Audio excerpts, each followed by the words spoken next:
መንግስት የሌለባት ሀገር በአርሲ የተፈጸመው ሰቅጣጭ ድርጊት መላውን ዓለም አስቆጥቷል። በአርሲ ምድር የተፈጸመው ሰይጣናዊ ድርጊት ሰማይና ምድርን አስለቅሷል።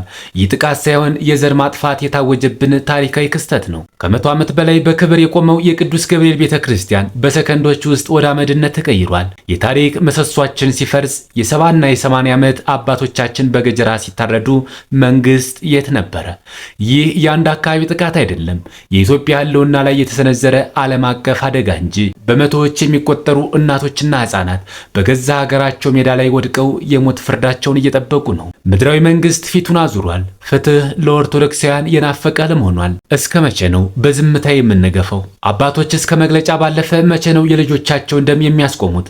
የዓለም መንግስታትስ ይህንን የጅምላ ጭፍጨፋ እያዩ ለምን ዝም አሉን? አንተ፣ አንቺ ይህን ቪዲዮ የምታይ ወገን ዝምታ ለገዳዮች ፍቃድ መስጠት ነው። ድምጻችሁን አሰሙ። ሐሳባችሁን በኮሜንት ግለጹ። ይህ መረጃ ዓለም እንዲሰማው ሸር አድርጉት። እግዚአብሔር ሆይ አንተ ፍረድ።